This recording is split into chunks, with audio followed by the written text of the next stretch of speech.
শত্রুকে ঘায়েল করার আমল, ঠিক আছে। এই আমল দিয়ে আপনি আপনার শত্রুকে ঘায়েল করতে পারবেন, মানে পরাস্ত করতে পারবেন যে কোনো বিচার বা মারামারিতে। যে কোনো জায়গায় শত্রুকে আপনি পরাস্ত করে দেবেন এই তাবিজ যদি আপনার সঙ্গে থাকে, ঠিক আছে।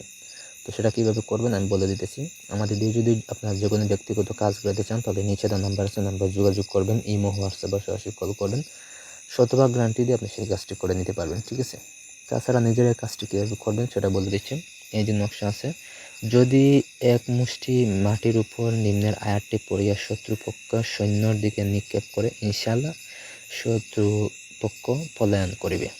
এই যে আয়াত আছে, এই আয়াত আপনি পিঁপড়া অথবা হয়েছে গিয়া যে ইঁদুরের মাটি আছে, তো এইরকম মাটি আনবেন এক মুঠি আনি ওই মুঠিতে আপনি আমলটা 7 বার পরে 7টা ফু দিবেন। ফু দেওয়ার পর আপনি শত্রু যেখানে যদি আপনাকে আক্রমণ করতে চায় তাহলে তার সৈন্যর উপরে নিক্ষেপ অথবা হয়েছে গিয়ে তার বাড়ির ঠিকানা এই আস্তানায় নিক্ষেপ অথবা আপনার বাড়ির চারপাশ এই মাটি ফেলে রেখে দিবেন। তাহলে দেখবেন যে শত্রু আপনার এই সীমানায় ঢুকতে পারতেছে না, বা শত্রুর বাড়িতে দিলে দেখবেন যে শত্রু তার বাড়ি থেকে বাইরে হইতে পারতেছে না।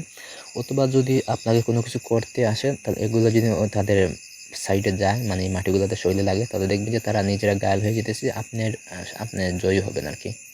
এটা বিচারের ক্ষেত্রেও করতে পারবেন, যেখানে বিচার হবে সেখানে আগে মাটিগুলা ফেলে দিবেন। যদি গ্রাম্য নালিশ হয় বা বিচার হয় সেখানে আগে মাটিগুলা ফেলে দিবেন, তারপর বিচারে উপস্থিত হবেন, দেখবেন যে আপনার দিকে ফলাফল আইব, ঠিক আছে। তো আমলটা আমি আরবিতেও লেখা আছে, বাংলাতেও লেখা আছে, তো এটা উচ্চারণ বলে দেয়। এটা উচ্চারণ হয়েছে গিয়া সা ইউ জামুল জাল ইউ ইউ অল্লুনাদ, ঠিক আছে। হুজুরা আফে জিমাল হে জে হে, তো সবুরা আলেফ বে জিম দাল হে জে হে লাস্টে, ঠিক আছে। তো এই হচ্ছে কি আয়াত। আয়াতটা আগে আপনি মুখস্থ করে নেবেন, মুখস্থ করে নেওয়ার পর আপনি মাটিতে ফু দিবেন, ঠিক আছে। এটা পাক পবিত্র হয়ে অজু করে তারপর আপনি এটা ফু দিবেন বা এটা মুখস্থ করবেন, ঠিক আছে। দেখবেন যে আপনি কাজে ফলাফল অবশ্যই আপনি পাইবেন। তো এই লেগে আজকের তাবিজ। এখন যদি কোনো কিছু বুঝতে অসুবিধা হয় বা জানতে আরও তাহলে আমাদের সাথে যোগাযোগ করবেন কমেন্ট করে অথবা সরাসরি ফোনে যোগাযোগ করবেন, ঠিক আছে। আমরা অবশ্যই জানাই দিব ফ্রিতে। ধন্যবাদ সবাইকে।